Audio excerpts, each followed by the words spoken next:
Kia ora koutou and welcome to another version of the Hot Air Sports Podcast with me, Macca, and my good mate Mahona. How are you this week, buddy? Is it another version?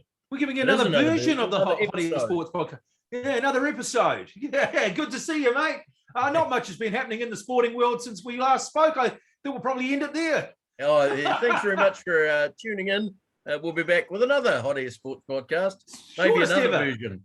This could be the shortest ever podcast in the Guinness Book of Records. See you later. Oh, of course, that is a load of rubbish because there has been so much sport and goings on in the last couple of weeks that it's absolutely crazy. And I'm going to start off with a big issue, and it was highlighted in this morning's game between Everton and Newcastle, and that is VAR. Go away. Very audacious refereeing. Honestly, mate, I've just lost. I've just completely lost. I don't know what a handball is. I don't know what a foul is. I don't know what offside is. I completely lost it. Okay, you and I are both Liverpool fans. We're not really massive fans of Everton. Today, so Maximin's running through, obviously playing for Newcastle, running through in the midfield, and there's a tactical foul caused by Allen. He dives and he takes him out without the ball, gives him a yellow card, which is probably what was required for that sort of foul. It goes upstairs. They show it again and again and again and again. They slow it down. They slow it right down to the still, exactly when he hit him. And is he endangering the opponent? Oh, the referee better go and have a look at that. And we know as soon as the referee goes and looks, we know exactly what he's going to do, don't we? Because they're just trying to protect one another. The referees up there or down there, and sends them off. Sends them off. Absolute joke of a decision. Joke. Absolute ridiculous. And just what happened a couple of weeks ago to Everton was the infamous Rodrigo handball in the penalty area. On the sleeve. No, it hit his shirt sleeve. Yeah, maybe the shirt sleeve. So really? What about the guys that wear long shirt sleeves? I've often thought about that. The guys with the long shirt, hit the sleeve. They're right down here by the forearm. Doesn't matter. Still on the sleeve. The sleeve is a joke. Look, anywhere on the arm, it's a handball. It's always been that way. Well, up here, it's a handball. It's been that way for 150 years, Aaron. I know. And now all of a sudden it's changed. Now you can be offside by an armpit. Honestly, I completely have lost it with VAR. I just think they're just meticulously going through events that play out in real time and changing them, rearranging them and just slowing them down so that they look worse or better or whatever they want to fit the narrative. It's just so frustrating. But then, obvious big fouls. Luis Diaz nearly took his head off, had his head taken off by the Brighton keeper on the weekend. And Sanchez. He scored the goal. It doesn't matter. There was no foul. Absolutely. Pickford on Van Dyke. It reminded me of Schumacher in the 1982 World Cup when he came out and absolutely clobbered that guy. I really thought Diaz was not going to get up. I'm surprised he did. I mean, really, it's absolutely smashed in the air, in the head, all over the body. Oh, update. What's happened? Have Everton scored? Alex Iwobi is put Everton in front. No, is that right? 10 minutes into injury time. Oh, they'll be going absolutely crackers at Goodison, won't they? There we go. Oh, Frank Lampard's going to the old. Oh, yeah. Get in there, son. And to be honest, I'm not an Everton fan. I'm a Liverpool fan, but I really don't want to see them get relegated. Me neither, because it's 6 points guaranteed every year for Liverpool. No, I don't want to see them quite right. I don't want to see them get relegated either, mate. I don't want to see. Yeah, there's 14 minutes of injury time in this game because. Now, why is there 14 minutes injury? Some clown decided to chain himself to one of the goalposts after about 20 minutes of the second half. Must be a Man United fan, maybe. Must be. Anyway, we've had our gripe about VAR. But the other big news to come out of the last couple of weeks, baseball's back, baby. Oh yeah, mate. That means they'll have to reduce the season to 190 games. So they still That's good news. 162 games. Opening day is on April the 7th, a week late. So there'll be a few teams playing double headers to make up those catch-up games. And unlike the last two seasons, they will be 9-inning double headers, not 7-inning double headers. So That's great. Some of the other things that came out of the new collective bargaining agreement, there's a universal DH across both leagues, the American League and the National League, so pitchers won't have to hit. So they won't have to hit, but will they be allowed to hit? They certainly will be allowed to hit, and I think you'll find that when Shohei Ohtani plays for the Los Angeles Angels, he'll be taking his at-bat. I'm pretty sure of that. Yeah. Not too many other pitchers are great hitters. There's a few. Baumgartner, he can hit it. Yeah, Bumgarner, Jacob deGrom's not a bad hitter. But yeah, Zach Greinke can hit. But that's pretty much about it. So I think the National League pitchers will probably be breathing a sigh of relief. But it does open up 15 DH spots for hitters. People like Luke Voigt, who really at the Yankees now is sort of in a position where he's probably third in line to play first base, and he's not going to DH because Giancarlo Stanton is in there. So he'll be looking for a DH role in a National League team. So that'll be trades still to happen. I'll cover off a few of the trades and signings in a couple of minutes. 12-team playoffs. So 6 teams from each league. The top 2 teams. What is it? What was it before? Sorry? It was 10. Okay. So they had the 3 division winners and 2 wild cards. Now it's the 3 division winners and 3 wild cards. Okay. So they have the top two teams from each division will have a week off. That's fair enough too. Wild card series. Yep. So the division winner will play the wild card team with the worst record, and the other 2 wild card teams will play off. The winners of those will go through, and top team will play the lowest qualifying team, as is usual in most of these final type series. Yep. Now, the big one for me is they've outlawed the shift.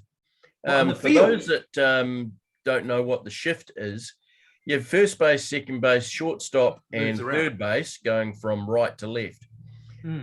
Quite often, and it's more prevalent for left-handed hitters rather than right-handed hitters, that they'll move either the shortstop or the third base will go across and stand in between first and second base. So you get 3 infielders all on the right-hand side of the infield. Yeah, sure, because that's where they're going to hit most of them.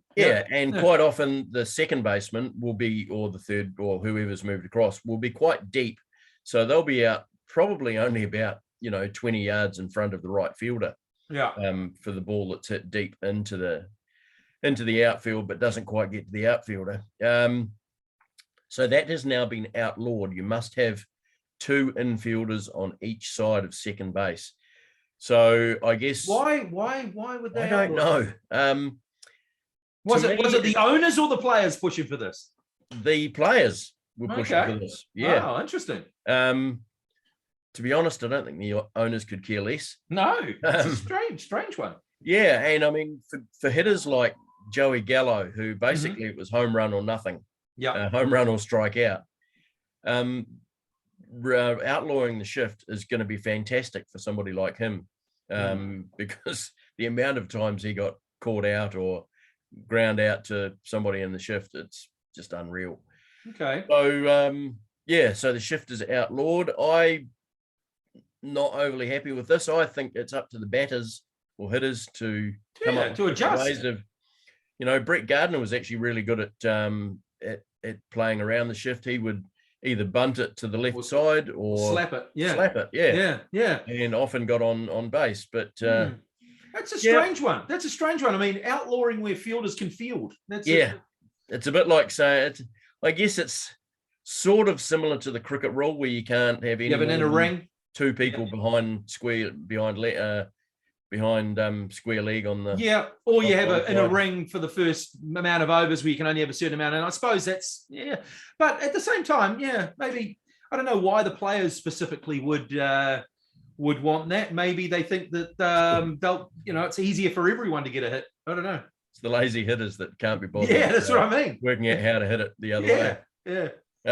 The minimum salary for first, second and third year players has risen quite substantially, and there's also a lot of other things amongst that. They've got what they call the Super 2 pool. So if a rookie finishes above a certain place in the Rookie of the Year votes, he gets a significant pay rise.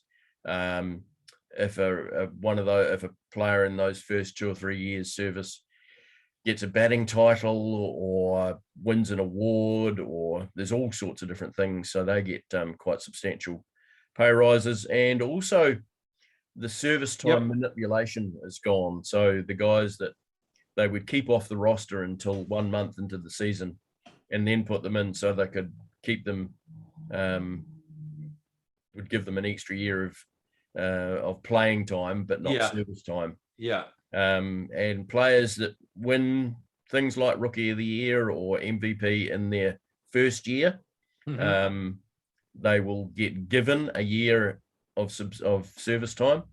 Okay. So say you're playing your first season in MLB for the Mariners and you win Rookie of the Year. After your first year of service, you get given another one. So effectively, even after playing 1 year of Major League Baseball, you've got 2 years of service time. Nice. So yeah, they're the main ones. Couple of other little things. I don't know why they're doing this, but the base size will increase next year. The base size? Yeah, the size of the bases. How much bigger? Oh, I don't know. Okay. Hopefully not too big. We don't want to turn it into a game of softball. No. Double base on first base. It's weird. Now, of course, with the CBA finally being agreed to, it's just been a free agent frenzy over the last week and a half, with trades going on all over the place, players signing new contracts and new deals. It's been heaven for you then, hasn't it? Heaven for you. Oh, absolutely. I've been waking up every morning, going straight to MLB.com and finding out what's happened overnight. A few key moves. Freddie Freeman, the Atlanta Braves first baseman, who everybody thought was going to be a lifer at the Atlanta Braves. Braves decided they wanted to go younger, and they signed a guy by the name of Matt Olson from the Oakland Athletics in a trade. And then the day after they received him in the trade, they signed him to a 7-year deal. Okay. So Freddie Freeman, he's just signed with the Manchester United of baseball, LA Dodgers. Well, they're a little bit more successful than Manchester United at the moment, though, aren't they? At the moment. Matt Olson's mate, Matt Chapman, the third baseman for the Oakland A's, he's gone to the Blue Jays. They're building quite the infield with the likes of Vladimir Guerrero Jr., Bo Bichette, and Kevin Biggio amongst their infielders. So they're going to be a force in the AL East. Chris Bryant, the Chicago Cubs third baseman, who finished last season at the San Francisco Giants. He's signed a 7-year deal with the Rockies. So he's off to Colorado. And the Yankees have made a few moves. They traded away catcher Gary Sanchez and third baseman Gio Urshela. And in return, they got Josh Donaldson and Isaiah Kiner-Falefa, who the day before had just been traded from Texas Rangers to the Minnesota Twins. And then the day later, he's traded from the Minnesota Twins to the New York Yankees. Only happen in baseball. Yeah. And plus they've got a young catcher, Ben Rotvet, in that deal. So we're still waiting to find out where Carlos Correa and Trevor Story are going to go. They're still unsigned. And there's still quite a few players left unsigned. And with the season now just 3 weeks away for opening day, spring training games start today. I was going to ask you. Spring training games start today. There's 4 games. Spring training, obviously. 4 games on today. And so they, baseball's back and it's underway. Yeah, baby. Beautiful. The MLB. Quite right. It's back. They finally got together. So did they actually explain why, what all the problems were and why it took so long and or anything like that? Or have they just sort of come out and said, well, okay, we've agreed to what we've done now and on we go? Yeah, pretty much. Everybody or everything seems to have been somebody's got the broom out and just pushed all the bad feelings under the carpet. Everybody's mates again. Players are happy because they're getting paid again. Yeah. Owners are happy because the spring training game's on and there's fans coming through the gates. Yep. Spring training game. So, yep, everybody's happy. That's great. We'll wait and go through it again in 5 years' time. Beautiful. Play ball. Okay. So baseball is going to happen this year, which is lovely news for Macca and myself. Big fan of the baseball, and we'll keep you updated with exactly what's going on in the MLB as that continues. About 2 weeks away, 2 or 3 weeks away from the MLB kicking off. Quite right. What's happening in the football world, mate? Okay, well, so much happening in the football world. What isn't happening in the football? It seems like every week we have not just football to talk about, but massive issues in the world of football. First one that sort of caught my eye was the new Champions League format, which was proposed for 2024. Quite funny, this, how they say that there's the Super League thing, it's dead in the water, and then they propose a format which looks exactly like a Super League thing for me. 36 teams total, up from 32. Group stages are replaced by one big league table. Each team plays 10 games in the first phase, 5 games home, 5 games away, 100 additional games. The top 8 sides in the league phase will qualify automatically for the knockout stage, and teams finishing 9th to 24th place will compete in a 2-legged playoff to secure their path to the last 16. So does that mean that Aston Villa are in 9th place at the moment? They'll qualify for next year's Champions League? Oh, look, I don't know. I got no idea. All I know is I don't know what's wrong with the Champions League format at the moment. Oh. I don't know what was wrong with the away goals. I love the away goals. I think it adds jeopardy. I mean, the away goals, to me, the perfect example of why away goals are so important was when Liverpool played Inter Milan. The way we played in that second leg, there was no jeopardy on it for Liverpool. We just had to basically try and control the game. And that's what we did.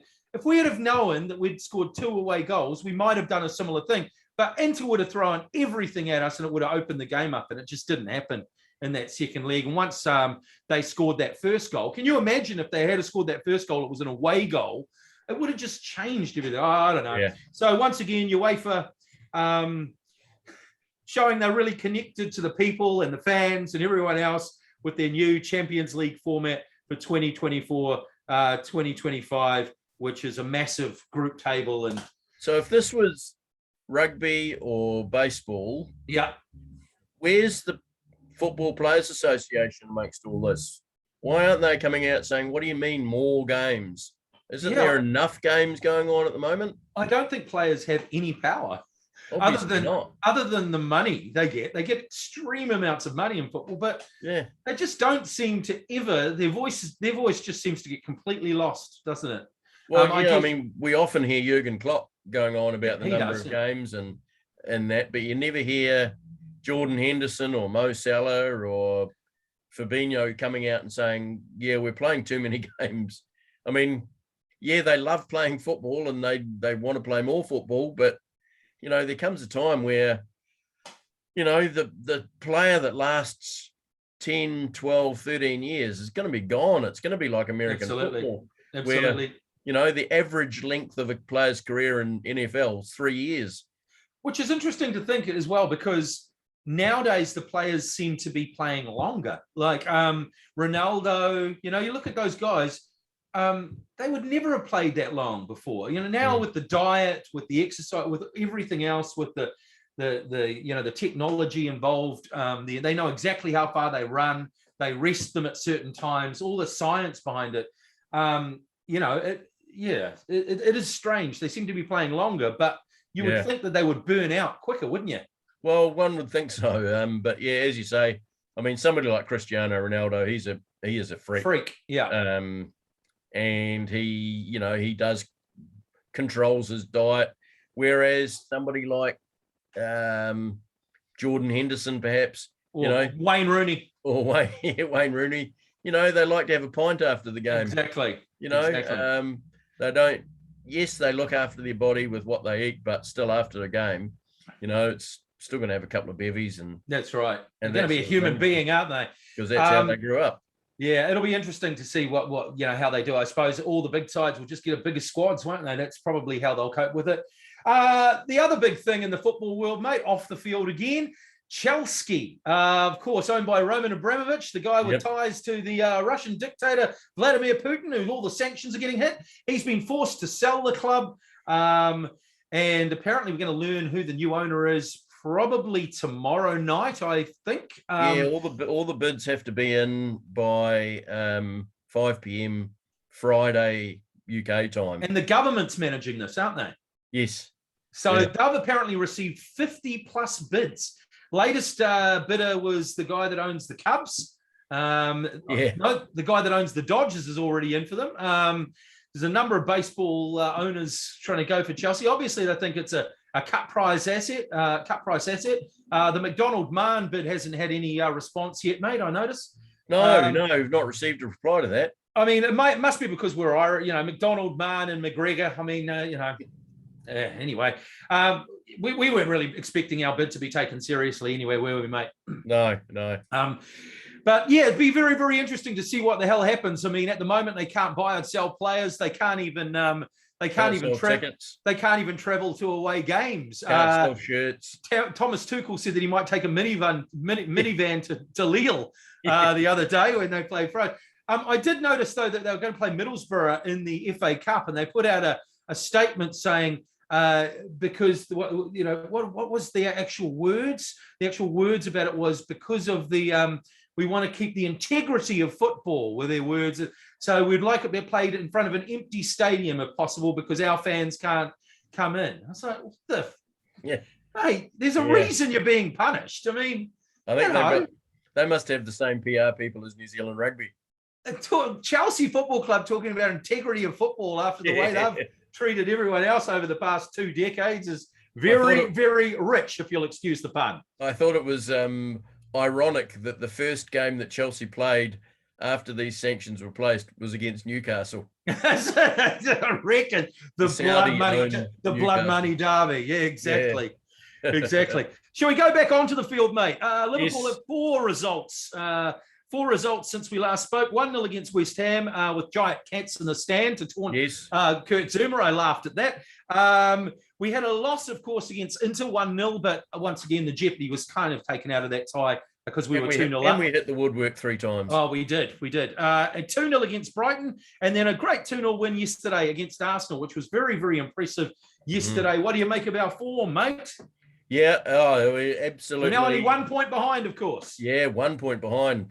We were 14 points behind at Christmas. Yep, I think Liverpool's got all the momentum at the moment. And please, anybody, do not listen to the drivel that Paul Merson is spouting at the moment, saying that Man City are in prime position. And I did laugh watching a bit of Sky Sports last night before I went to bed. Yeah. There was Paul Merson, Jamie Carragher, and Graham Souness. Yeah. And Paul Merson said, they're in the prime position. They can afford to drop points and still win the league. And then Graham Souness says, yeah, but if Liverpool win all their games, they've won the league. Yeah. Well, that's beside the point. Beside what point? I think Merson's still on the happy juice, isn't he? Oh, yeah. He's a strange one, old Merce. I mean, he never really understood the numbers game anyway. I mean, as was evidenced by the amount that he used to gamble every week. Mate, they are definitely sweating bullets. Manchester City, of course, they drew 0-0, which was a crazy result, really, because they had 1,000 shots on target and about 90% possession. But Crystal Palace did us a favour, didn't they? And drew 0-0. Took 2 points away from them. They've now had 4 scoreless draws this year. Liverpool only 1. That's the thing, man. The different styles we play. We don't always play well, but we seem to pick up points. Yeah. Manchester City never play badly. Never. But it's their style of play. They pass it round. They try and score the same goal every time, whereas we're a little bit more frenetic, a little bit more sort of by the seat of our pants, sort of playing with a bit more inspiration, a bit more sort of off the cuff sort of football. Yeah, I can't remember who said it, but somebody said the other day on Sky Sports UK that Manchester City are trying to score PlayStation goals. Yeah, absolutely. Whereas, I mean, those 2 goals that Liverpool scored yesterday just came out of nothing, didn't they? They did. A great ball from Thiago through to Jota. Yeah, it was a beauty. Ramsdale should have done better. He should have at his near post, and then he did get a bit of it. But, he did get a bit of it, but not enough. And then, of course, Robbo's ball across to Bobby, who just put the foot in the way, basically, didn't he? Yeah, that's all beautiful. He did, just put the foot in the way and slid it under Ramsdale. And before that, Ellison in goal was just massive for us. He's just been so big over those last 3 or 4 games. He's just stood up and made the saves when we've needed him. Thiago's back pass that should have really been a goal. And then I noticed after the game how he said that he thought he should have got man of the match for the 2 assists. Which was quite funny. But we're going well, and it's coming down to the wire. I think of those 3 wins in the league that we've had recently, yes, we did get a great result at Arsenal yesterday, but I was dead worried about that game at Brighton. I know Brighton haven't been playing well at the moment, but they've been a bogey side for us for the last couple of years. And to get that 2-0 win there, I thought was a fantastic result. And yeah, as we say, with the Arsenal game yesterday, we didn't play well in the first half. No. Arsenal had opportunities to put the game away before half-time. They did. Didn't take them. Again, Ellison stood up. One thing that did surprise me, on the LFC TV coverage afterwards, Mark Lawrenson and Jason McIntyre, 2 Liverpool greats of the past, both were saying they didn't think Trent Alexander played very well. I thought he had a magic game, and I thought he kept Martinelli undercover. The thing is, Martinelli defended really well. The thing is, Martinelli was the man of the match for Arsenal. He was phenomenal. But yeah, Trent, I mean, a couple of times he blew past Trent, but shit, he would have blown past anyone. He would have blown past the best right back in the world. He was just on fire. And other than that, though, I thought Trent kept him defended really well. And I heard Klopp afterwards say, I don't know what he has to bloody do to be talked about as a defender, because everyone's saying, as did Robbo on the other side with Saka. Absolutely, he kept him quiet too. I mean, Saka's a great player too. I mean, actually, Arsenal, we should probably talk a little bit about Arsenal, Macca. We're going to talk about them a little bit later, but I mean, let's get on to them. They're great form. They are looking really, really good. Mikel Arteta's got them playing really well. They're a young side, really dynamic. I like their front 3. Lacazette doesn't score a lot of goals, but he does a lot of work, doesn't he? And the other 2 have a lot of pace on the wings. I really like the look of Arsenal. I mean, I reckon with a couple of keen signings over the new year, and of course they'll probably have Champions League football to attract players as well, that they could go, they could be challenging next year if they sign the right players. Oh, absolutely. I'm the guy Ben White in defence is impressing me more and more every time I see him. And of course, Ramsdale between the sticks is keeping out Bernd Leno, who had must admit did have a couple of calamities at the beginning of the season. Arteta really does have them playing well, and Ødegaard in the middle of the park is absolute class. He is. Should have scored against Liverpool from Thiago's wonderful assist. He tried to put his foot through it, didn't he? Rather than just lob it over the keeper. It was a great save, though. I mean, just to get his arm up. I mean, but that Ben White, can he get in the side ahead of Harry Maguire? You would think so. Harry Maguire is just looking absolutely awful for Man United. The misery continues for them. They were smashed 4-1 in the derby with only 8% possession in the final 15 minutes. That was an awful performance. Of course, Ronaldo and Cavani and a number of other stars refused to play in that one. And Ronaldo hits a hat-trick in a close 3-2 Spurs win. They think they're back. Ronaldo's back. Ronaldo. That's all they can chant. And then he plays in the next game, can't score a goal. They get knocked out by Atletico in the Champions League. I did see something on. Hello. Yeah, is that the Manchester United ticket office? Yeah. Hello. Do you have tickets for the quarterfinal to the Champions League? Sorry. What? You're not in the Champions League? I think they're getting a few calls from Liverpool fans. Over the next couple of days. So they're knocked out. Juventus got knocked out as well. Some big sides getting knocked out of the Champions League. Villarreal and Benfica through to the next round. Should be an interesting draw. That draw is taking place tomorrow. Yes, it'll be interesting to see who comes out of the pots in those ones. Just quickly going back to Trent Alexander-Arnold. Jurgen Klopp claims he will knock down anyone who criticises Trent Alexander-Arnold's defending. Knock him down.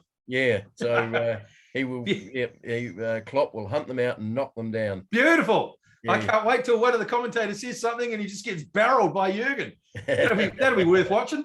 So who do you want in the quarterfinals for Liverpool? PSG. Oh no, sorry, PSG. Oh no, also, they're out too. We haven't talked about them. They crashed out to Real Madrid. Humbled. Oh my God. What was it? A 12-minute hat trick? Yeah, they were leading 2-0 after what, 3 halves of football, and then basically dropped their bundle. Benzema with an absolutely phenomenal hat trick. That third goal by Benzema, beautiful pass, by the way, by Marquinhos, the PSG centre back, straight to him, and he slotted it. It was just a phenomenal hat trick by Real Madrid, and write them off at your peril, mate. Write them off at your peril. Yeah. They just can't. But what PSG? What can they do? I mean, they just got all the stars in the world and just cannot get the Champions League. Glad to see them go. You asked the question, who would I like to see Liverpool get? Of course, I'd like to see them play either Benfica or who's the other one? Villarreal. One of those two easier sides. Thanks very much. I heard Gabriel Marcotti the other day saying, "Oh, surely you'd want Real Madrid or Chelsea or Manchester City, so you can take them out and go through the next." Why would we want a strong team in the next round? No, as weak as possible. Thank you. I'll tell you who I think we'll get, though. I think we'll get Chelsea.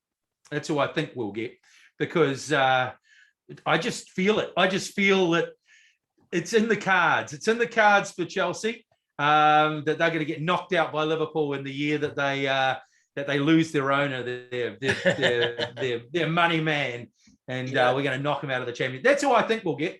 What about you? Man City? Nah, I think no, I don't. If we got Man City in the quarterfinals, my God. I mean, it's okay. We'll play them, but I think Chelsea. I think we'll hit Chelsea. What about you? Oh, look, as you what about said, you, mate? I hope we get either Benfica or Villarreal. But yeah, I can see us coming up against one of the top sides. Wouldn't surprise me if we got Real Madrid. We had them a couple of years ago and they knocked us out. The other one, which I think would be an absolute cracking clash, would be Liverpool against Bayern Munich. Ooh, yes, that would be nice, wouldn't it? Home and away. I just hope that Chelsea maybe get the furthest side away so that they have to take the minivan with Thomas Tuchel to wherever they go when they travel away. Quite right. Now back to the Premier League. Well, back to Liverpool. Big game on Monday morning. FA Cup quarterfinal throwback to the 70s, the late 70s, early 80s, when Nottingham Forest and Liverpool were the two top sides in the perennials, country for about 4 or 5 years in a row. Of course, Nottingham Forest those days under the guidance of the mercurial Brian Clough and his offsider Peter Taylor. Just a fantastic team in the late 70s when Clough took over. Of course, they went on to win a couple of European Cups themselves. I remember a third round clash between the two sides in the FA Cup. It was like, no, the two best sides in England have drawn to play each other in the third round. Dang. And Forest knocked us out. But yeah, it's going to be a different clash, obviously, on Monday with Forest.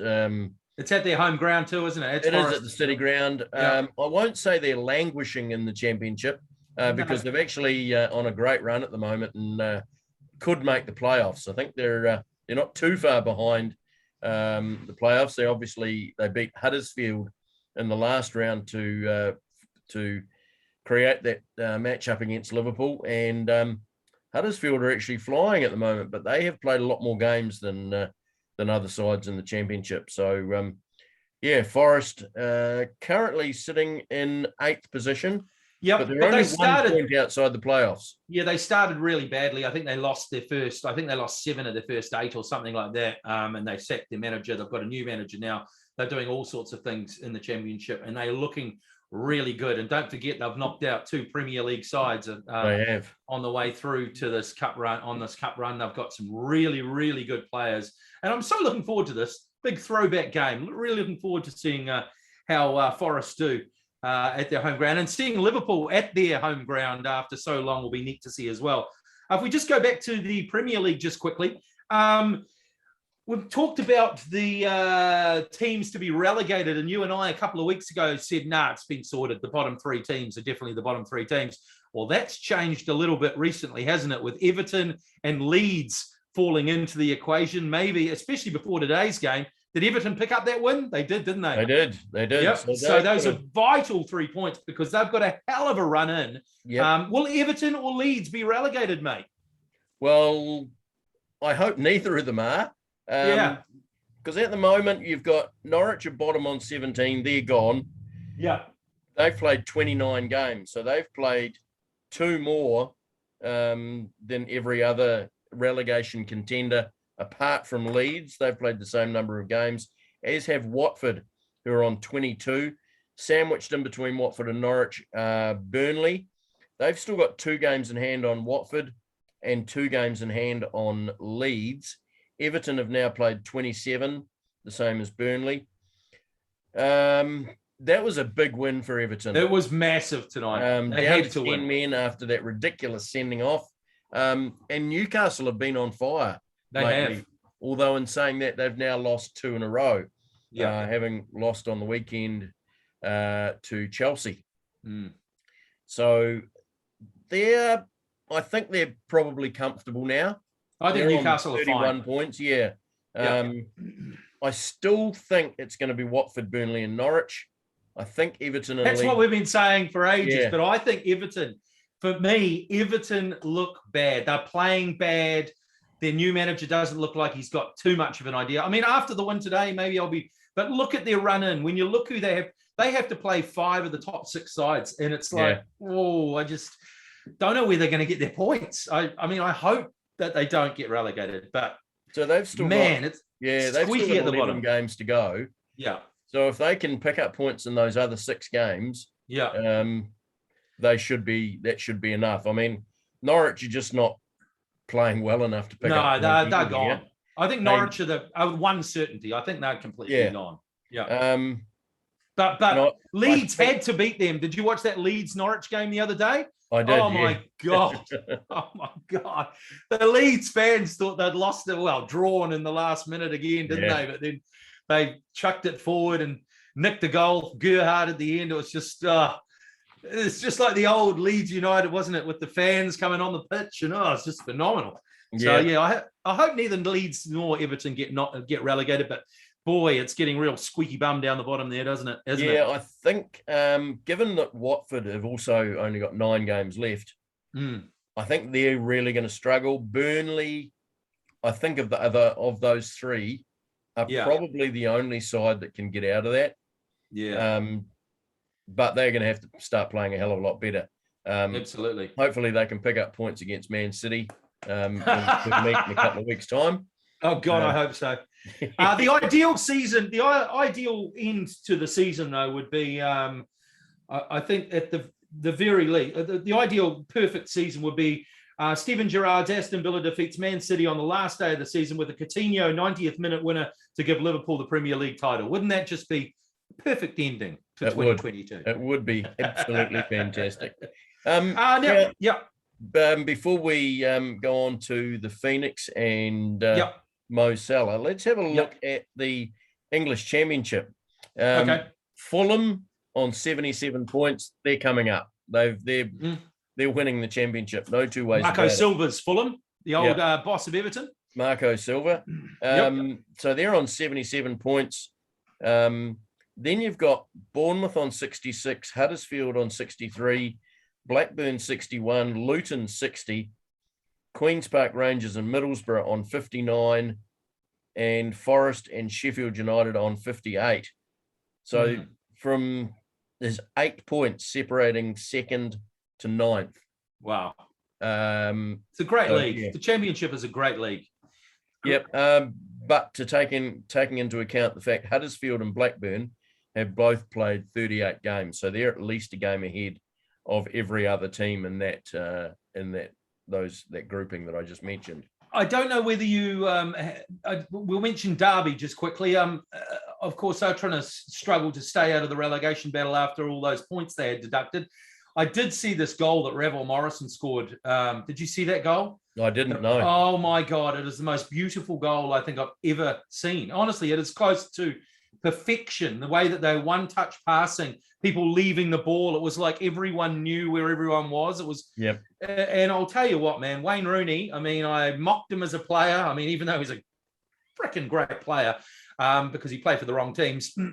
But my God, man, he's doing really well as a manager. He's got them playing so well. And how are they going? Are they still likely to be relegated? They are still in the bottom three. Peterborough are bottom on 23 points. Then Derby are on 24. Barnsley are on 28. And Reading holding the 21st spot. So out of the relegation trio, they're on 30. So basically, and they've got Reading and Barnsley have played a game less than Derby. So okay, yeah, it's going to be tough. If he does that.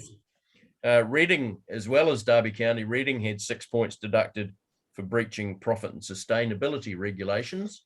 Yeah. So, but yes, if you gave Derby back their 21 points, they would be on 45 and sitting in 18th position, well out of the relegation. Yeah, crazy, eh? But yeah, and that still hasn't been resolved, has it? That no. Derby's ownership. So I thought they would have. I thought that might have been sorted out a bit quicker than it has. Well, considering how quick they're sorting out the Chelsea stuff, yeah. I mean, come on, where's your priorities?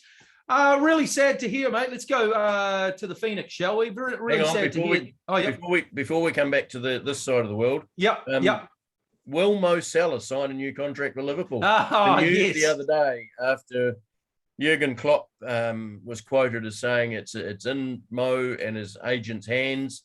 And then Mo's agent sent out quite an extraordinary tweet of laughing emojis. Whatever that means. Laughing and saying, is it in our court? Ha, ha, ha. I'm sick of agents. I think everyone is. Especially when you're looking at the Haaland mega deal that's going to be signed shortly. His agent wants, Mina Raiola wants 40 million and his brother as well or something. Oh, I don't know. Everyone gets a slice of the pie, but that was just disrespectful. I wondered what Mo thought of it. How you're trying to get along with, you're trying to keep this out of the public eye, and then your agent does something so public to sort of mock the manager of the club that you're at. I mean, it's just crazy stuff. I've changed my stance on this a little bit. I thought give him all the money he wants, give him whatever he wants. But from what I hear, Liverpool have offered him about 380, 400. He's wanting 450, around that. So you talk about 50K a week. Is it worth completely stuffing up your whole legacy with the club, your relationship with the fans, on for over 50 grand? I mean, I know that seems like a lot of money, but not when you're getting 400. No, it's not like he's going to go poor. So look, if it does fall down over something like 50 grand a week and they can't come to a resolution, I say, look, mate, we've got 4 very good world-class attacking players, and we can go get other ones as well. One person is never bigger than the club. I love what he's done. I still love the guy, but mate, we've seen it before. We've seen it with Torres. We've seen it with Owen. We've seen it with Fowler. Everyone leaves, and Coutinho. They're all the greatest players, and then they just go. And often when they go, we've seen it and seen it and seen it and seen it. They don't produce what they produced with us, do we? Well, another recent one, Ginny Wijnaldum. There you go. He's trying to get out now. He can't make the PSG team. No, and he's trying to get out of the club apparently now as well. So get back to the Premier League, and I'll tell you what, if he's not coming back to Liverpool. No, he won't, because he went on a free transfer. So there's no way they're going to pay money to get him back. No, the grass isn't always greener, is it? What are your thoughts? You were saying pay him what he wants. Are you sort of thinking along my lines, or you think just give him what he wants? I'd love to be able to disagree with you and have a good argument with you about it, but I can't. I agree, and I just think about people like Kenny Dalglish and Ian Rush and all those players beforehand that have always put the club first, and all the things you read about Mo Salah, are all that he's a fantastic person, and you really do wonder if it's him pushing this or is it the agent. Probably the agent, as we're seeing with that clown Mino Raiola with his stable of players. I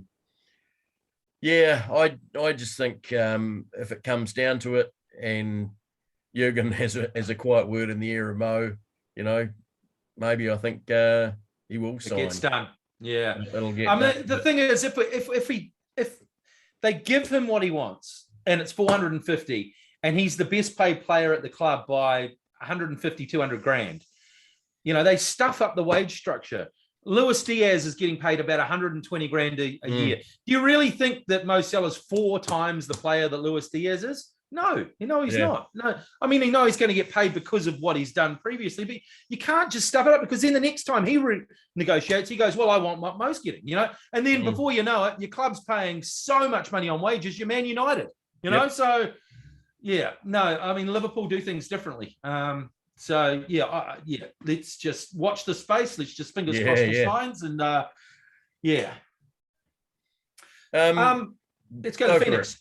Yeah, the Phoenix. Very sad news that Alex Rufer, the Phoenix captain, has been ruled out of the season with a ruptured ACL. Very, very sad for him. I thought he was hitting some form. I was not for him being the captain to start with. I think he's not the greatest player, but he's played well this season. I think he's played really well, and very, very sad that he's out for the season with the ACL. And the Phoenix's run of form, their form's a bit up and down recently, hasn't it? They lost to Brisbane, still sit within striking distance of the top 6. I think they're in 7th, 1 point behind the Victory. Is that right? That is correct. And have also played at least 2 games less than the top 5. And they have because of those flooding. Catch up against Newcastle tonight, which was cancelled a couple of weeks ago because the venue was more suited to water polo. It was. I feel so sorry for Alex Rufer. As you said, he's just starting to hit some form in the last 3 or 4 games, really commanding that midfield. He was. And he's probably one of the most criticised players in the Phoenix squad. A lot of it unjust, if you ask me. Well, probably some of it to do with the surname. Well, I think they expect him to be as good as his uncle and his father. But, as we know, that doesn't happen.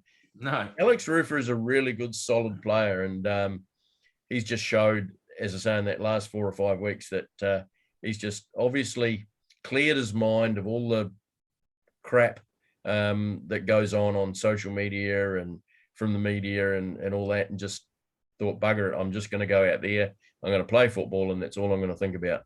So, really sad for the kid. Hopefully he'll come back a stronger person and a stronger player, and can only wish him all the very best. There's also a chance the Phoenix could play up to 4 home games in New Zealand with the changes to the border rules. Nice. How good would that be to see them back in NZ?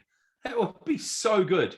Yeah. At Sky Stadium, you probably get a full house, at least for the first couple of games. I mean, remember when they came back after COVID, that crowd, I think Piney actually posted something yesterday with the crowd when they first came back after the COVID, and just how good it was. Good it was. People feeling normal again, And that would be a good feeling. I went to the game at Sky Stadium, and there was, I think it was 24,000 turned up for that game, and then the week later at Eden Park they had another 21,000.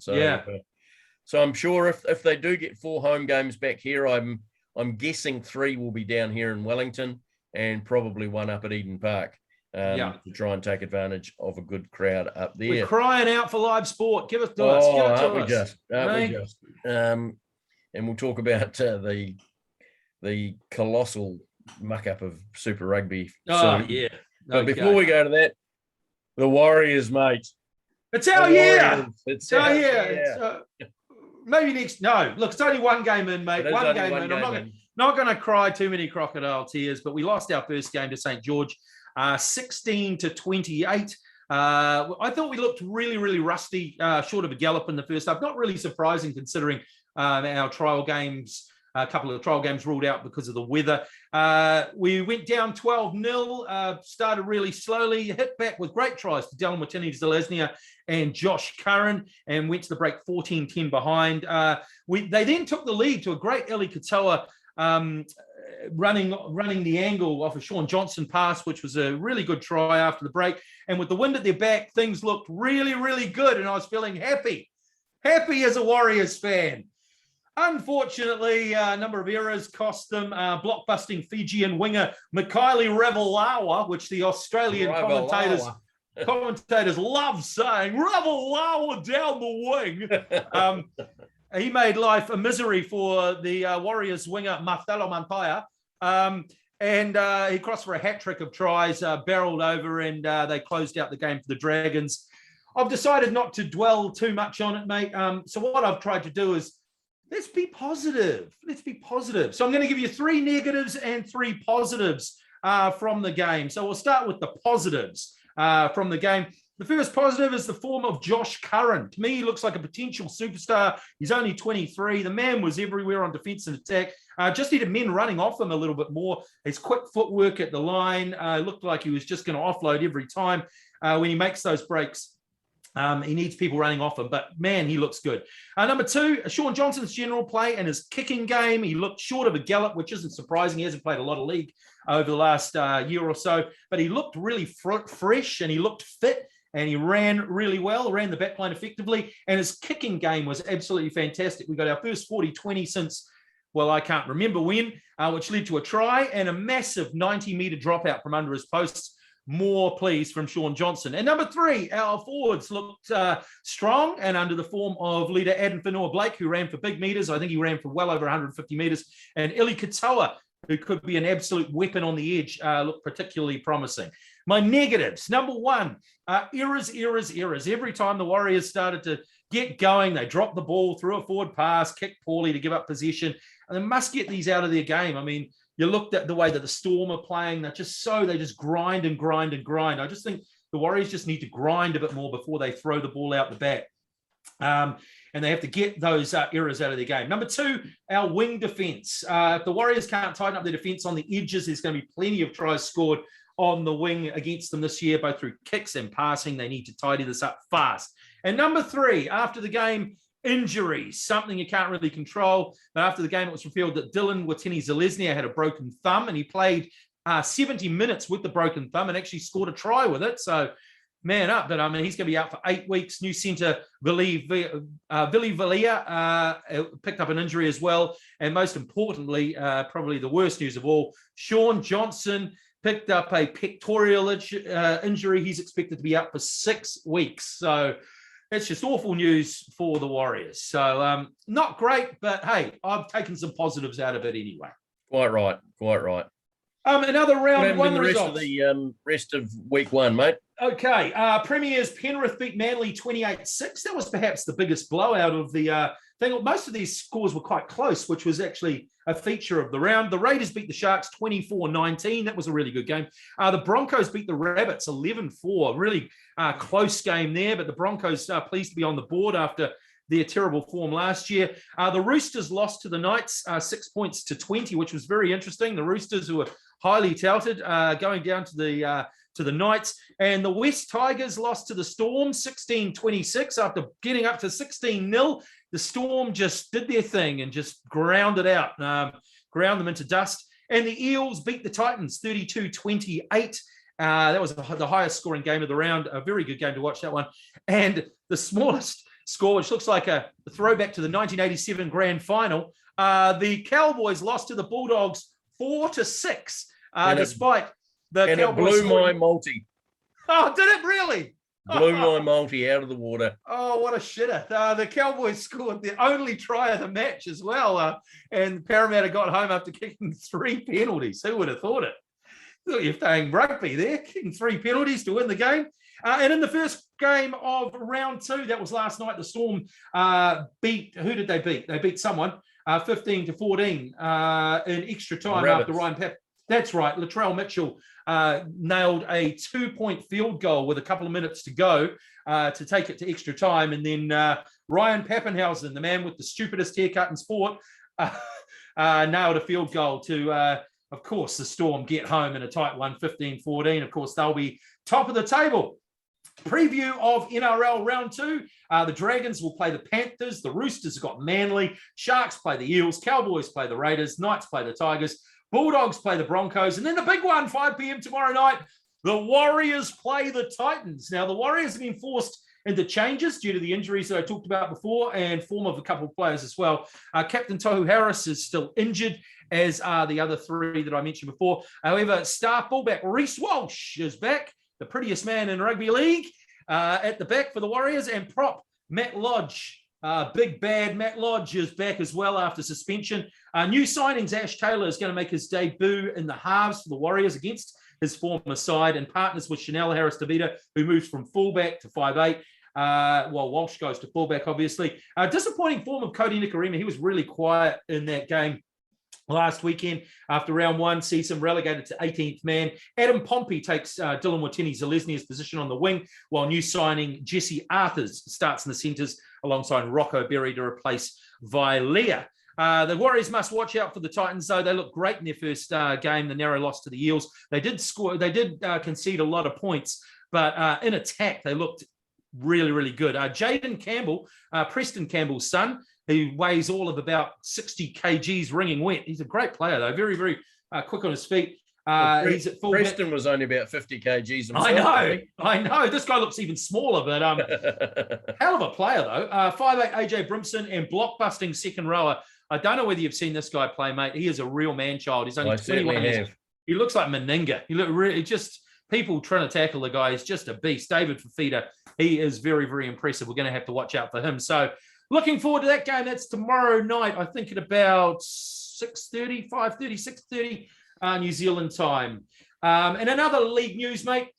Second Kiwi NRL team has been given the green light by the NRL bosses. Rumours that a Wellington team could join in the next couple of years with the Warriors. Huh?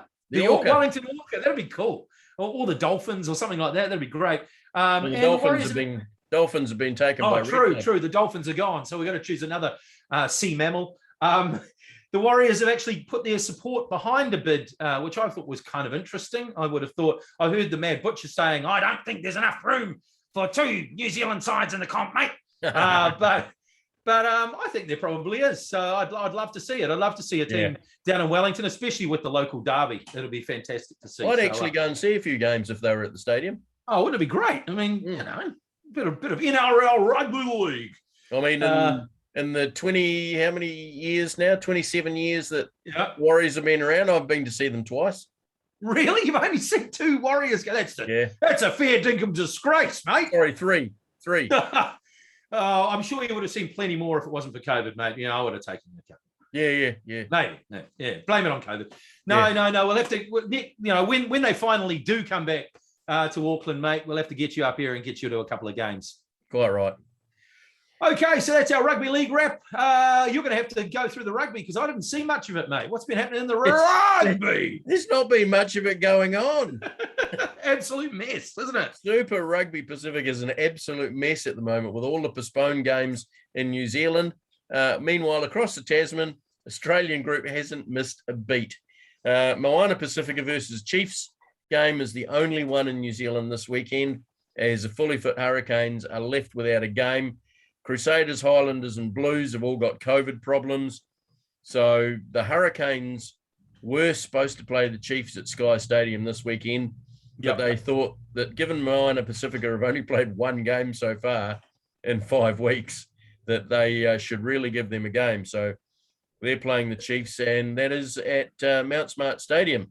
So is it just time to call it all off and just start the National Provincial Championship, mate? I mean, I don't know. Well, as I say, the Australians haven't missed a beat. They've played every game so far. And so the table looks a little weird. It looks a bit like the... it always looks weird. Table. Quite right. Who looks at the table? Who looks at the Super Rugby table these days? Yeah. Macca does.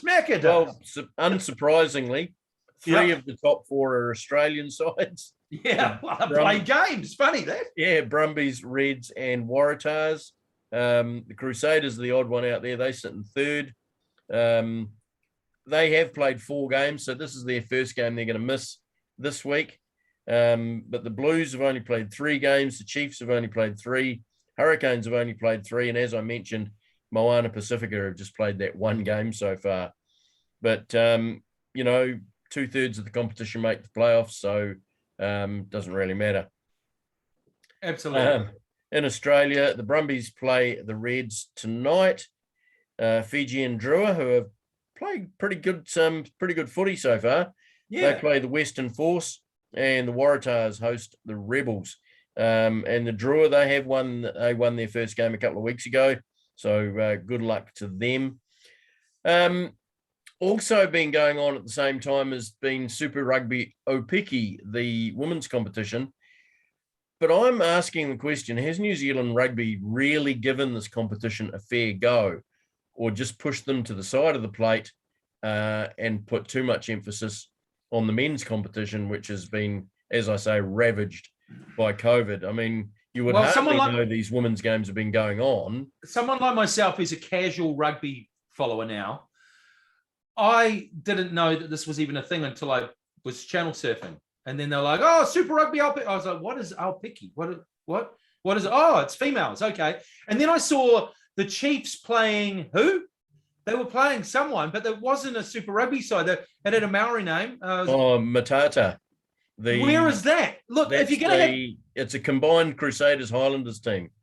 Well, then call them Crusaders Highlanders or whatever.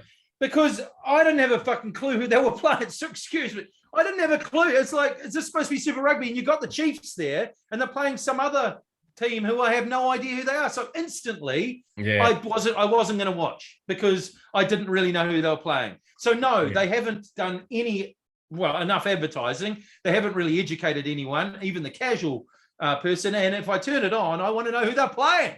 Yeah. Oh, I know. And that's why I asked the question. I honestly believe they've just, it's just been an afterthought. Yes, I know they've been planning it for a long time. And I always thought the plan was to play the women's Super Rugby as curtain raisers to the men's games. But that obviously got thrown out the window when that was suddenly the men's competition was going to be in a bubble in Queenstown and Dunedin. And then all these sides keep going down. But really, they said, at one stage, the whole competition was going to be played over 10 days in Taupo. And it's like, really? Yeah, I know. Are you really giving these women the best opportunity they can to play decent rugby? And then this competition was set up so that there would be more competition for those that were selected to play for the Black Ferns in the Women's Rugby World Cup next year. But playing just a competition where there's only 4 sides and you're just playing it over 10 days, it's just absolute rubbish, New Zealand Rugby. Pull your heads out of your ass and start administering the game properly. Really. Absolutely. It's just another example, isn't it? And while we're on the New Zealand Rugby Union and women, should we go straight? That's a good segue to what they did for New Zealand Women's Day. This was just diabolical. What did you make of it, mate? I was stunned. Absolutely stunned. I mean, firstly, the 2 players they used in their social media. So just to recap, International Women's Day. The New Zealand Rugby Union puts a thing on the All Blacks page and says, here's to all the women backing our great guys playing rugby, essentially. And then they had photos of the players with their partners. A couple of the guys, questionable records around their dealings with women. One of them's actually been convicted, hasn't he, of an offence to his partner. Another guy's been done for all sorts of things. And they choose these guys, and they have other ones say, thanks to the women that stand beside our rugby. What, you actually have women playing rugby. You actually have women helping out in so many other ways. There's so many. Where was Sarah Hirini and Portia Woodman and it's just so blind by the New Zealand Rugby Union. I mean, read the room, read the fucking room. And the other thing that annoyed me out of it was, I think the wording was, what did you say? We stand by our women who let us play rugby. Who let us play? Oh my God, that is I so know. patronising. So 1950s. Oh, did they?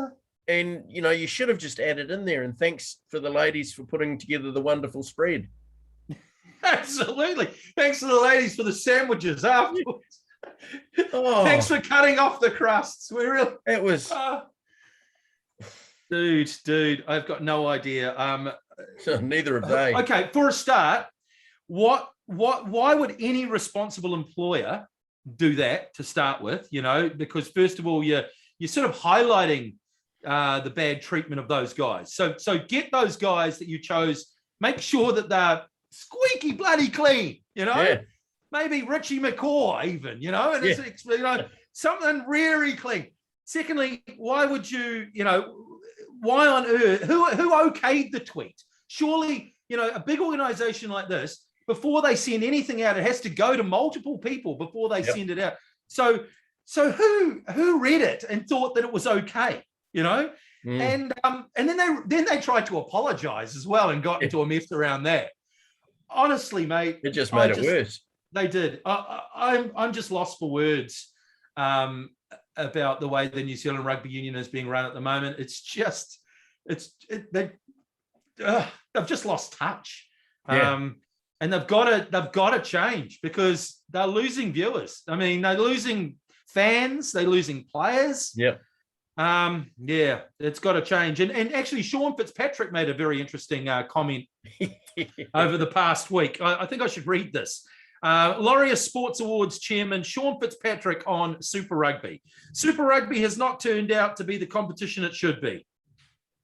No argument with me. Yeah. Super Rugby Aotearoa in 2020 was fantastic and everyone loved it. Coming back to New Zealand, it was very tribal. But 2021 was different. And we've missed South Africa. Super 12 was such a good product, but they got greedy going to 14, then 16, then 18 teams, and it blew it out as it was unsustainable. Could have been quoting us verbatim, really, couldn't he? Yep. It's just myopic and short-sighted in New Zealand Rugby Union. Pull your head out of the sand. You're just not doing your sport any good at the moment. It's just sad to see. Yeah, certainly is, and it's supposed to be our national game. I know, mate. And it's very, very quickly losing that status. Yep, it's just so poorly run. Can't say anything about it. Speaking to anyway, that's enough. Enough of that. Enough rugby. Enough code. Enough rugby. Let's move on to cricket, another sport in New Zealand that's run badly. Yes. Right. The Black Caps to play a T20 and 3 one-day internationals against the Netherlands to bring the curtains down on Ross Taylor's career for the New Zealand summer. Just want to know, though, before we get there, what was the result of the third test against South Africa? Because it was lovely, beautifully, evenly poised. It was 1-1. It was won by, no. We'll just leave it as a draw and move on to the Netherlands, shall we? Give us a third test. We're only the world champions at Test cricket. No, let's play T20s against the Netherlands. Series. We're going to be a hell of a shock when we go to England in May and play a 3-test series over there. Yeah, and we'll probably be completely underdone for the first 2 tests, and then go, we didn't have enough preparation. It'll be like, I don't know. Yeah. Anyway, but the other thing is, you really think Ross Taylor's looking forward to playing the Netherlands? Oh, bet he is. Roscoe just loves. What's annoyed me the most over this whole thing is after the series home and away against Australia was cancelled, Australia went and got on the phone to Sri Lanka and said, "You guys want to come over here and play some games?" I know. Sure, we'll come over and play some games. Yeah. Right. And we'll put that tour to Pakistan back on the calendar. Yeah. Pakistan, we're coming over. Somewhere that New Zealand won't tour. What did New Zealand cricket do? Oh, it's been cancelled. Oh, just play first class cricket, boys. Yep. Yeah. Yep. Great. Well done. So what would you give a score out of 10 for the home summer? 1-1 draw against Bangladesh. Weren't too great in the one-dayers. 1-1 draw against South Africa. It's not much of a summer, really. Yeah, I'm probably going to be 4.5. Yeah, maybe 5. Maybe 5. Some good individual performances, but as a team, but I can't really blame the team. Once again, lack of preparation for the South African one. It's just the schedules are just up the duff, mate. Honestly, we need some consistent cricket. Our players look like they're just starting to get it. Colin de Gronholm starts to get into form. Oh, now we'll just have a nice big break, or you can go and play IPL. And yes, I fully agree with Trent Boult being able to miss the first test because of the birth of his child. But then to say, oh, we're not picking him because he hasn't played enough cricket. Yeah. That was convenient after Matt Henry got his wicket. So I reckon they were like, oh, can't drop Matt Henry. What do we do? Yeah. And, Kane Williamson's on a plane now to India to play in the IPL. I know. That's just wrong, eh? Yeah. So, priorities. How long is it going to be before these guys just play for their IPL sides and only play for their countries, when they want to? Yeah. I've played a full season of IPL. I don't really want to tour England. Well, that's already the case. Yeah. Isn't it? I mean, that's the case now. They want to, and you can hardly blame the players. 6 weeks work in India, I'll collect $1.5 million. I mean, Thanks for coming. Of course you're going to want to do that than go on a 3-month tour of England. Yeah. I mean, come on. There's also the Women's World Cup going on at the moment, mate. In New Zealand, the White Ferns had an awful loss last night. Another absolute nail-biter going down to South Africa. Of course, they've already lost to the West Indies. Now they've got a must-win game against England at Eden Park. What have you made of the Women's World Cup?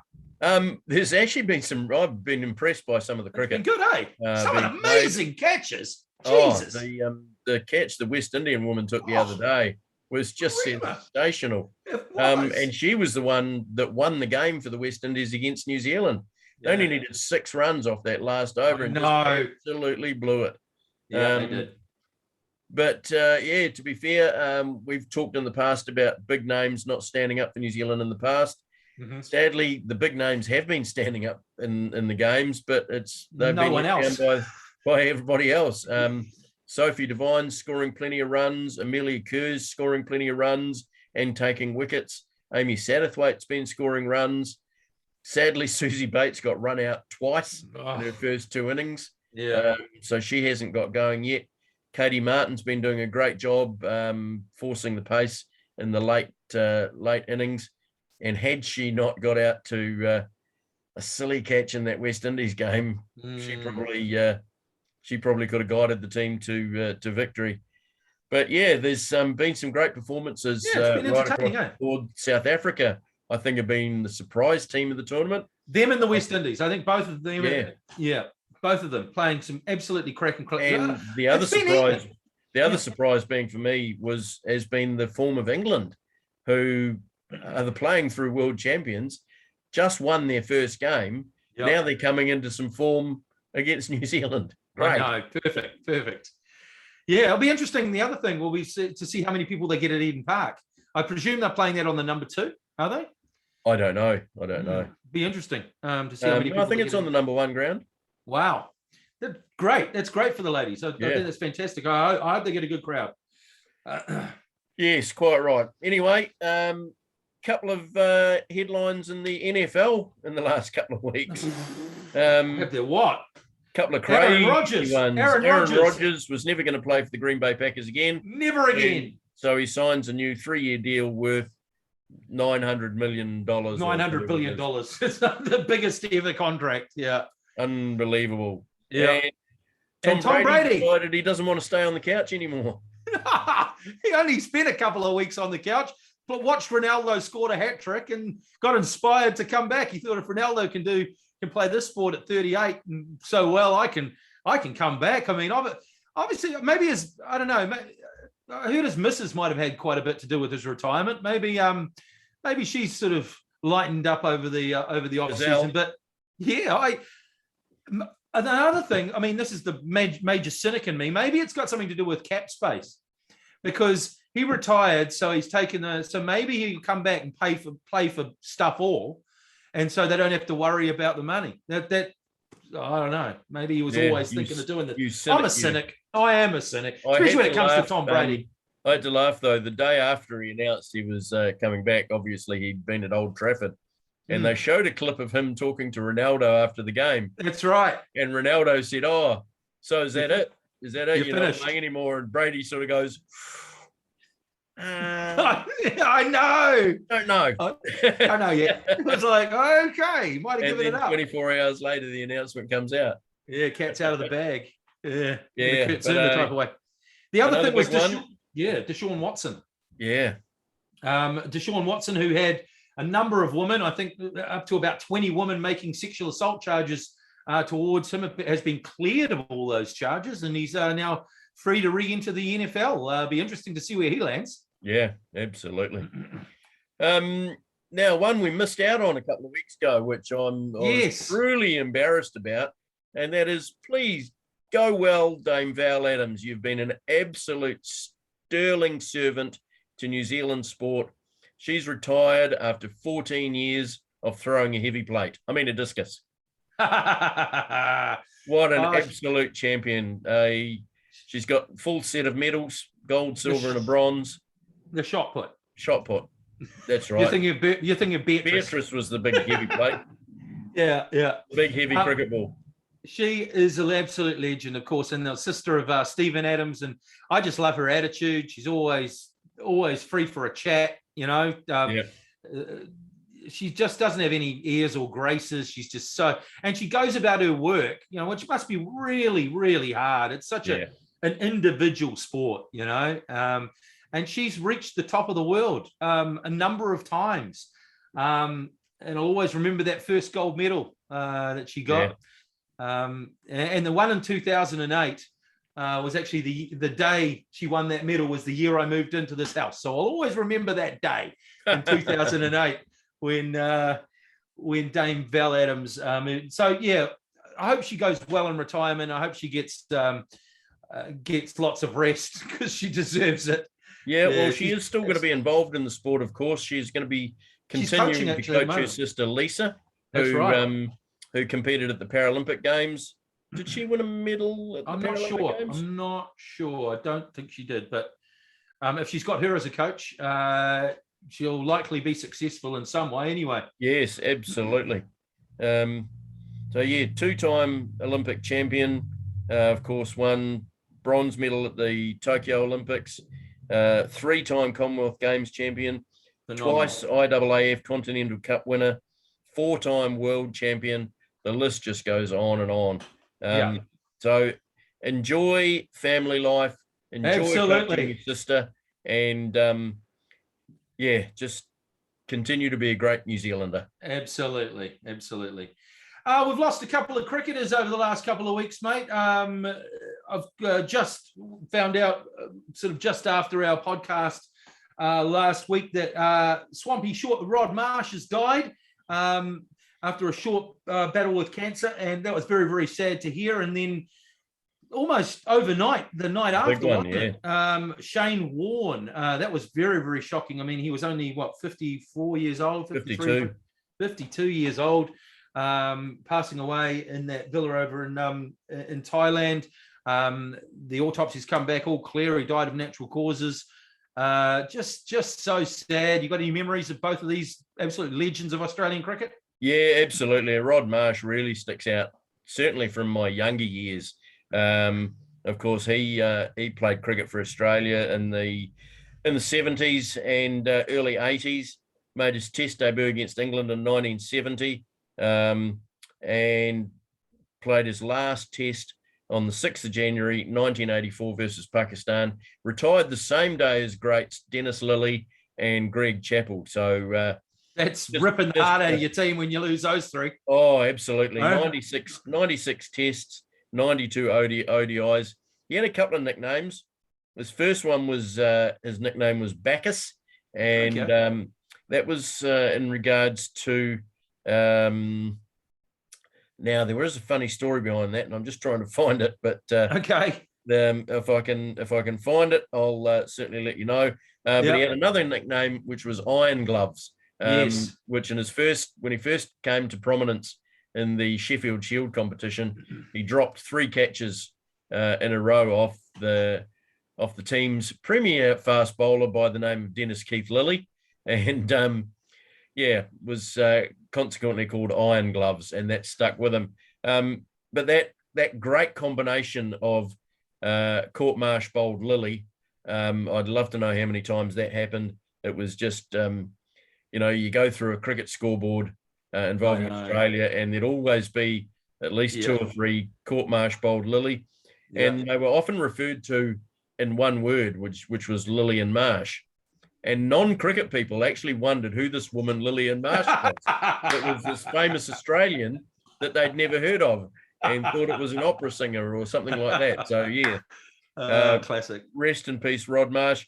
Who can forget Rod Marsh's reaction to the underarm? There's no way he would have said to Greg Chappell, no, you can't do this, because he had too much respect for his captain. But just standing behind the wickets with his arms folded, no, mate. Nah, mate. Yeah. Don't do it. No, mate. With his shirt undone to his navel as well. Yeah. That's the other thing I always remember about Rob Marsh. Yeah. He always looked like he only just got dressed. He was a great player, though. Absolutely great. He was just he was a belligerent lower order batsman as well. He was a hell of a keeper. And he just had a personality to match the Australian cricket team, didn't he? Yep, he set the world record, which I think has been overtaken now, of 355 wicket-keeping dismissals. Ironically, the same number of test wickets that Dennis Lilly took in his career. But the pair were known for their bowler wicket-keep partnership, which I just mentioned, and it yielded 95 test wickets, a record for any such combination. There you go. They hold the record. And, of course, Shane Keith Warne. This one really hit me. When I heard about it, I thought, no, that can't be true, and found and just went, oh my God, it is true. I was you had to be a fan of the man as a cricketer. I was never a fan of the guy as an individual. I always because I love to hate him. When he played for Australia, he was just so bloody good. I suppose he was like Hadley was to them. Hadley's a wanker, Warne is a wanker for us. And just the way, he carried himself on the field, his intimidatory tactics, all that sort of stuff, all the stuff that wasn't really cricket. He made cricket, the way he enjoyed a smoke and a pie and a beer and rock music. And, had a bit of a gut on him when he first started, and the peroxided hair, he was just the epitome of maverick. And off the field, when he became a commentator, I became even more annoyed by him. I really did. He just saying things that just annoyed the hell out of me, and just shut up and let the action tell its own story. He's just going on and on and on.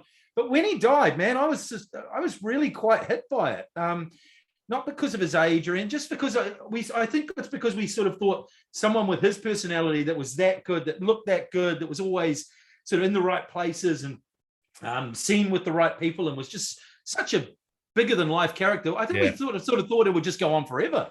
I really did. I sort of thought he'll live forever, Well, he packed a hell of a lot into those 52 years. Ooh, he probably packed more into that 52 years than a lot of 80 or 90-year-olds packed into their lives. And just having a quick look at the stats, 145 test matches, 708 wickets, only betted by the thrower, the Sri Lankan Matai Muralitharan. A bowling average of 25.41, 37 times he took 5 wickets in an innings, 10 wickets in a match 10 times. Just absolutely incredible. High score of 99. Highest score of 99. Thank you, Mark Richardson, for catching him out on 99. On a no ball. Highest, yes, from a bad no ball too. Very sad. And when Michelle told me when I woke up on the morning, and she said, just read that Shane Warne died in Thailand. And I must admit, at that exact moment, I thought, what the hell was he? What's he done? Yeah. I think a lot of us did.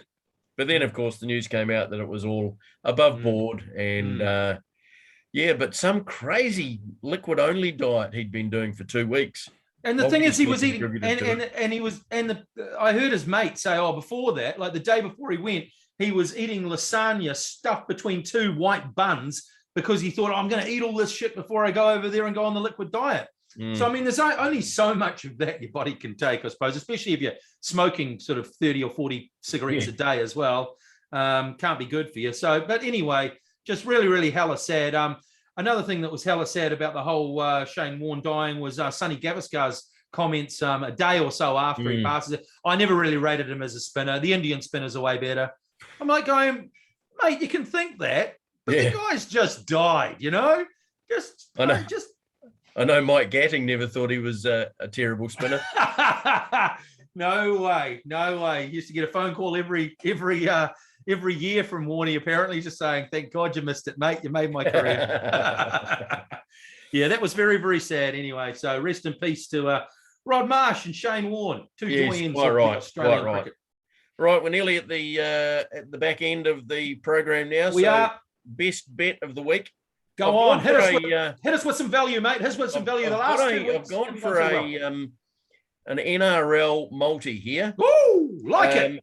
First leg came in last night, which was the Melbourne Storm against the Rabbits.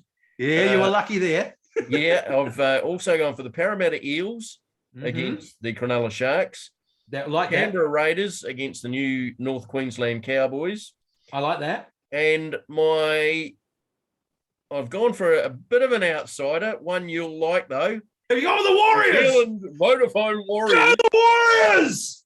And so for a $10 investment, that will pay $111.85. I'm getting on it. Macca. That sounds bloody good. Well, you obviously can't get on the Storm now because that game's gone. Doesn't matter. But the other three, the Eels, the Raiders, and the Warriors. Boom. So let's see how that goes.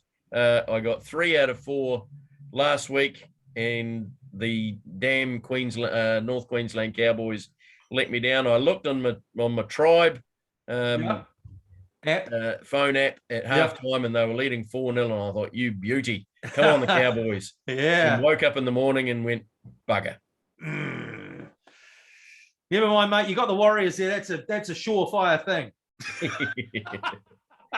Ride it all the way home. Quite right. Well, they've had a reasonable record against the Titans over the years. We do. Enjoy the roller coaster, though, mate. It always is. It always is. In fact, just head to head, get on the Warriors. I think they're paying, they're $3.05 in my multi, but they're down to $2.85 on the TAB. So get on the Warriors this weekend. I like it. I like your call, mate. Beautiful.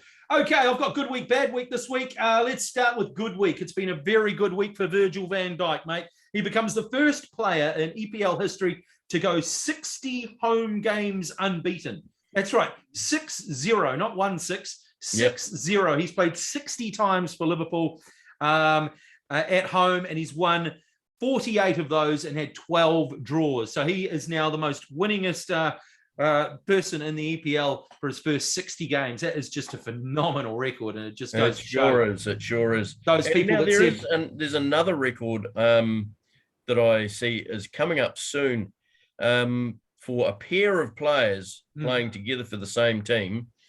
Thiago and Fabinho. Every time they've started for Liverpool, Liverpool has not lost. Wow. Well, that makes sense because they're perfect together. They're actually the perfect midfield duo. Yeah. I mean, Fabinho's the destroyer. Thiago's the creator. They're fantastic together, aren't they? That doesn't surprise me either. But it just goes to show, all those people that said one player will never change your team. Well, we bought Virgil, and after we bought him, it's all been pretty bloody good since then, hasn't it?